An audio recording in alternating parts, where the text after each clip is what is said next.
everyone, as you can see it's a beautiful day down here today on the Thames foreshore, and today's video is going to feature a selection of finds from some previous outings, including one to the Thames Estuary in Kent, which I find a particularly inspiring place. So without further ado, let's go and see what the Thames tide has thrown out for us to find today, and thank you very much for watching. Now just here I spotted a moment ago, see if you can see it, a ring. I think it's like a little sort of glass ring or something.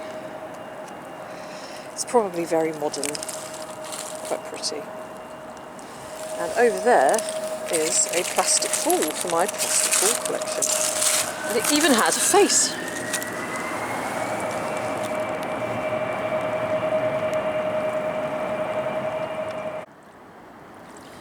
Now down here I've just spotted a knife handle, and it's really pretty. It's a, look, it's one of those cross-hatch sort of designs, I suppose, designed so that whoever owned it had a better grip. That's a really beautiful design. The other side is a little bit sort of crusted up, but I shall look forward to taking that home. Again, I found another one near here, very similar, with some initials on.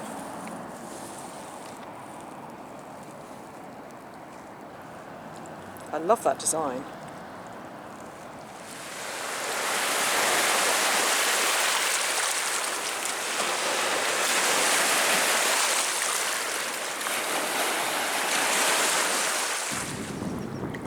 I was just prizing away from the mud what I thought was a rock. It turns out it's a bent spoon. Look at this. And it's a very pretty bent spoon. It's got a little flower on the end there. Let's give it a little rinse. You see how bent it is? Who would bend a spoon like that? Get the mud out.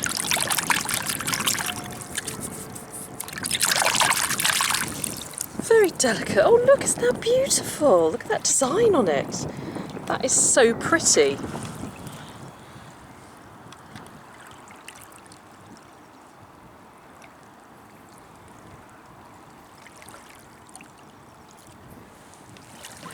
I wonder who stirred their tea or coffee with this spoon.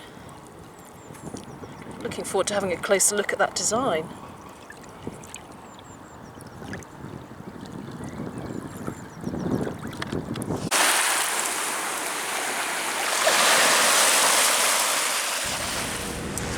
There's what could be an interesting piece of metal here, although I don't know if it's just a boring piece of metal. There's only one way to find out. What's this? I'm wondering whether it could have been a brooch.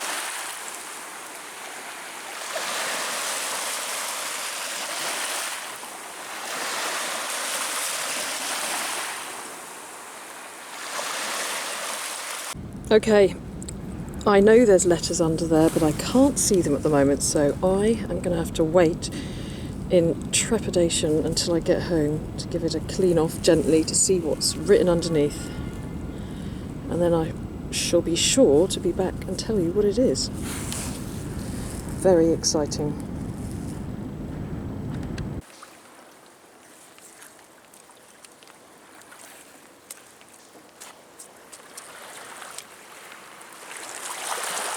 Now, what is this here poking out of the mud? I'm looking at that, and I'm wondering if it's anything of consequence, like maybe a hat pin or something, or maybe it's absolutely nothing. Only one way to find out, and that is to pull it out of the mud. So it's quite wedged in. Well, I got it out, and I don't know what it is. I don't know if it had any elaborate function or whether it's something industrial. It's got a nice sort of round pin type head, rather a large pin. It's got a little flat bit at the end there, and it's kind of twirly going down, so Does anybody know what that is? Is it anything of any consequence? Grateful for your suggestions.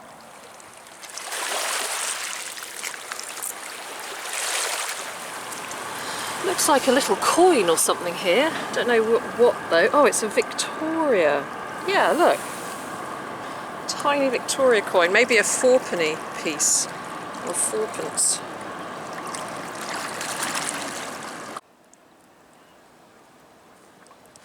It's really quite sludgy, so I wasn't expecting to find much today, but I just saw something that I thought could possibly be a pipe just here. And indeed, it is. Looks like we've struck lucky. So I'm just going to extract it. There we are. What a beauty.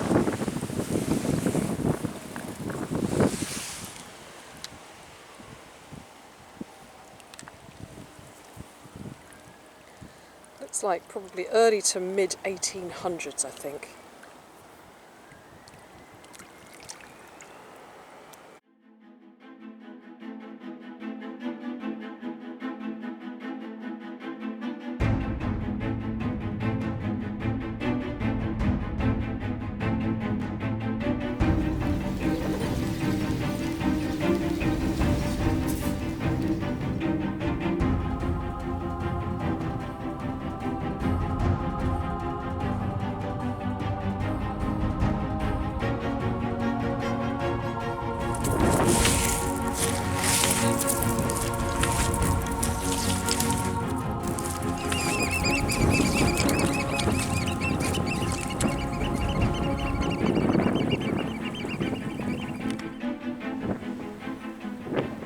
So this is the Thames Estuary out in Kent, and you see what I mean? It's so wild and there's such a lot of space.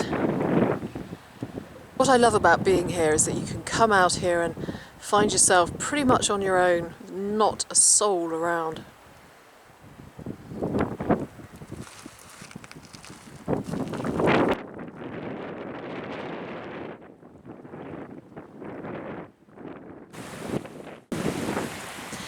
Now, what have we got down here? It's a lovely little shard of pottery with something on it.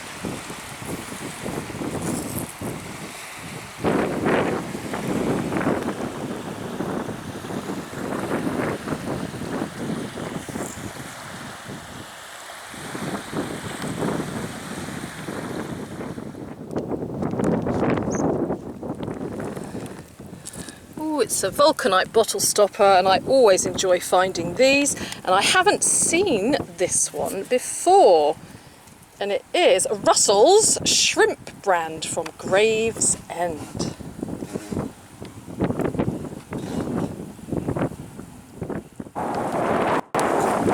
Spotted something interesting. Oh.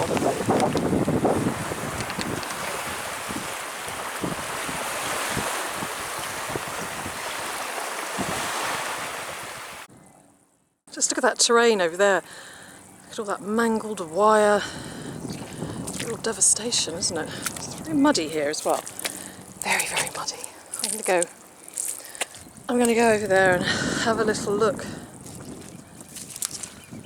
So interesting here.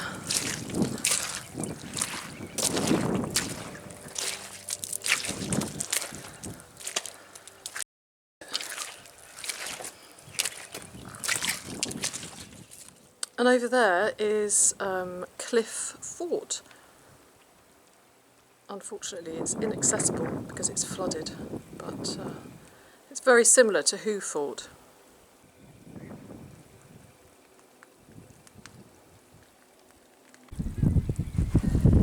Here, this is what looks like an extra big wig curler, which I've never seen one that size before. It's literally like a an old-fashioned roller, maybe for extremely flamboyant curls. I mean, that's rather large.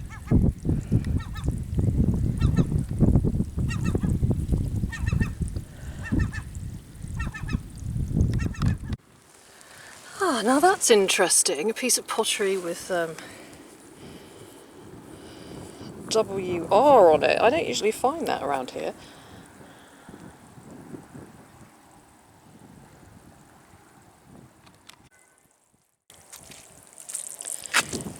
Now if you look here at these kind of twiggy bits sticking out of the mud, I wonder if that's part of a very old fish trap. That looks like a definite possibility, doesn't it? Just along here.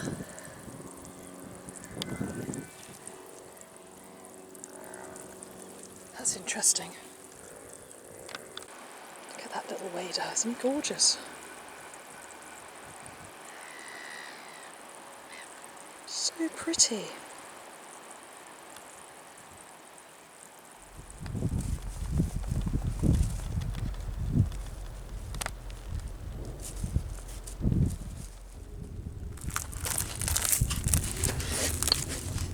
Oh. Dear, little Barbie's seen better days.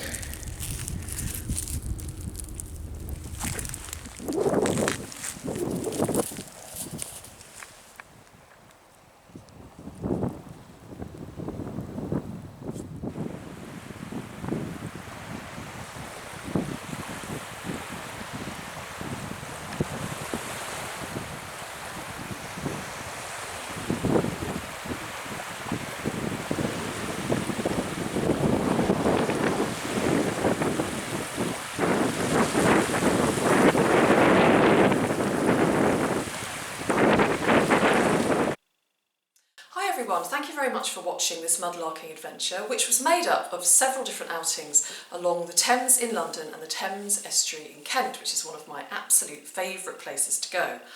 And there's a lovely selection of old and new finds, and I'm back in my studio now and I'm going to do a little roundup of those finds, starting with the newest addition to my plastic ball collection. And this one has a smile and it even squeaks. So a very nice addition to my growing collection of plastic balls. Also fairly modern, I think, is this ring here. It almost looks a bit like a kind of jade material, glass or jade, but I think it's fairly modern. We have got this marble. And I believe it's 19th century, made from porcelain and possibly even hand painted. It's quite a large one, and in the past I have found a smaller version. And so these were presumably children's toys from the 19th century. But they don't squeak.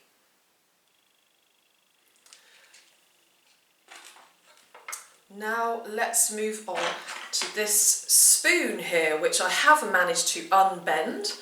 It's got a really beautiful floral design here, very, very delicate. I can't see a maker's mark on it.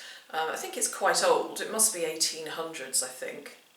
So it's lovely to imagine who may have stirred their tea or spooned their sugar into their coffee with this spoon.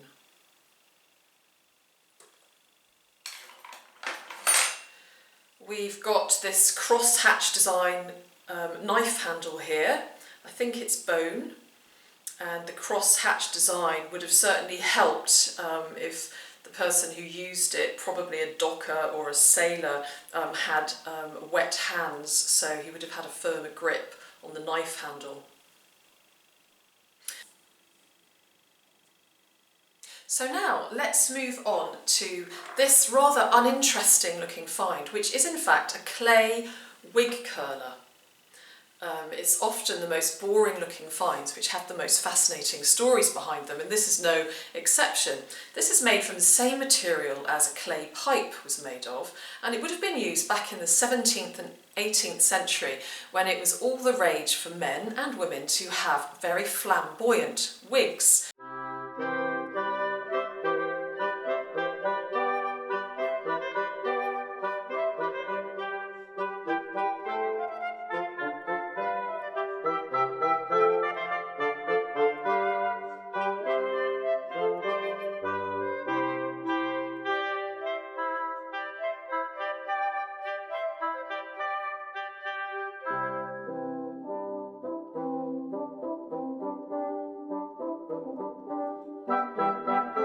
This one is particularly large, so it would have produced a flamboyant set of curls, whereas this one here, which I found a few years ago, would have produced curls a lot tighter. Now they were heated in the oven and then wrapped in paper and then wound very, very tightly into the wig and left overnight so that in the morning you'd have your new curls. Wigs, they were also called periwigs and perukes, and they were made of human hair, but also goat, cow, sheep and even yak. I suppose it depended on your budget. But as well as being fashionable, they also could serve a purpose and they could hide a multitude of awful things. Back in the day when head lice and nits were a lot more common, it was very handy if you wore a wig because the nits couldn't live on your bald head. You had to have your head shaved so that the wig fit nicely. So the nits then jumped ship and lived in the wig, which could be sent to the wig maker to be boiled up, the nits killed, and then you'd get your wig back. It also covered up scars and boils and sores from nasty diseases. So although it was fashionable, it also did have another purpose as well. And because I found this one in the Thames Estuary, in all probability it probably came from an officer on a ship, and the servant would have used it to reset his wig and then would have presented him in the morning with his new wig, complete with new curls, to start the day on the high seas with some nice bouncy curls. Now you may have noticed at the beginning of the video I found a George III halfpenny from 1799, and I don't know if George III wore a peruke, but if he did, I'm sure he would have also used a lot of clay wig curlers. But this is a halfpenny from the reign of George III, 1799.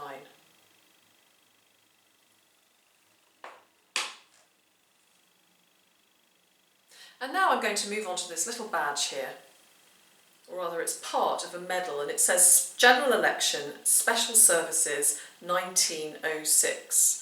And a little bit of research revealed that it's part of a Primrose League medal. Now the Primrose League was a conservative political movement which was created in 1883 in memory of Prime Minister Benjamin Disraeli, and it was called the Primrose League apparently because he was supposed to like primroses, although there is another idea that it was because Queen Victoria sent him some primroses. But whatever the reason, it was called the Primrose League, and they like to award medals, and this one was awarded to somebody for special services during the general election of 1906.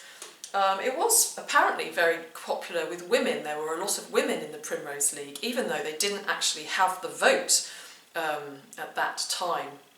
I also realised that a few years ago I found the other part of the medal here, so I don't know whether it actually came from the same one. I did find it in the same area. So there is the little primrose bit, which would originally have had enamel on it. So, General Election, Special Services 1906, a Primrose League medal. I always enjoy finding vulcanite bottle stoppers on the Thames foreshore, and they often have the brands of beers or bars or taverns or breweries marked on them. This one is a particularly nice one, and it's marked with Russell's shrimp brand, Gravesend, and it's got a beautiful logo of a shrimp here. In fact, Russell's brewery was founded in about 1858, and then it was taken over in 1930 by Truman's. And here's for this week's mystery find, which is a twirly pin type object with a flat end here. So, do you know what this is? If so, please let me know. And I also found a piece of pottery marked with WR. Now I can't actually find the original piece, but I do have a piece that I found somewhere on the River Medway about a year or so ago, and it has the same logo of WR just here. Perhaps it stands for wardroom, and perhaps it came from a Navy mess bowl. I'm not quite sure. If you know what WR stands for, please let me know. I've never found a piece like that on that part of the Thames Estuary before, but there is the fort nearby, so perhaps it's connected to that. Now, I do like to go a little bit off track from time to time, and my two last finds here provide me with the perfect opportunity to do just that and go down a bit of a rabbit hole, because they're both linked to a writer who was greatly inspired by the Thames Estuary and the Thames marshes of Kent.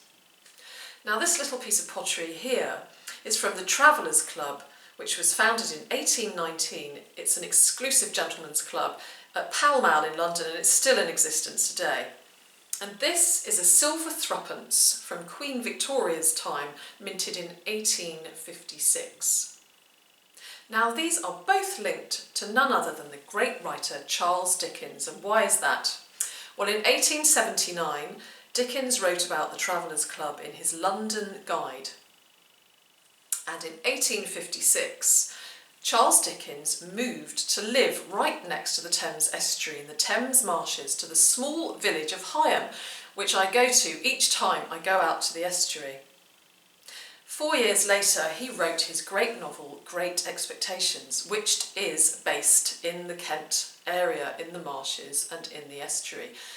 Dickens absolutely loved the Thames Estuary. He loved the bleak, remote wildness of it and the dramatic landscape.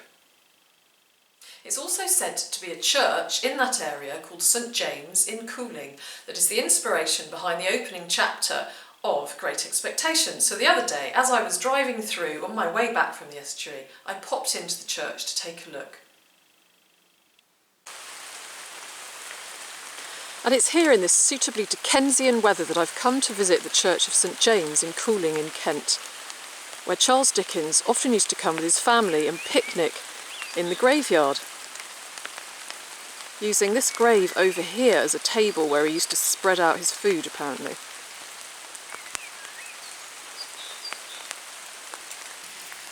And it would have been here, in similar dreary conditions, in the opening chapter of Great Expectations, that the 7-year-old orphan Pip spent time at the graveside of his parents and his 5 young siblings. And it's also in this graveyard where Pip bumped into Abel Magwitch, a convict escaped from a prison hulk on the Thames Estuary, not far from the church.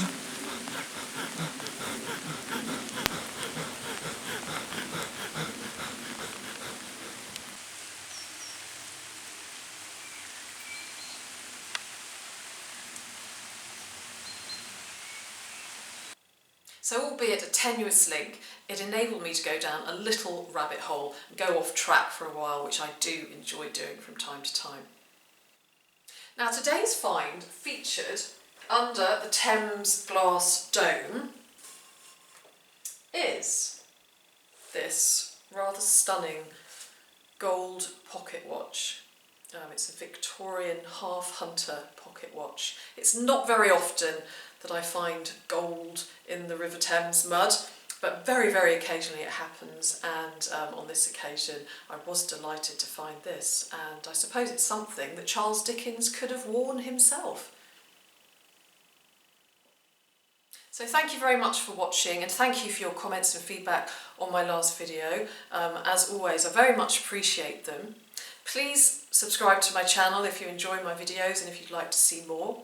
And with that said, I'd like to wish you a very happy week ahead and see you again soon. Thank you.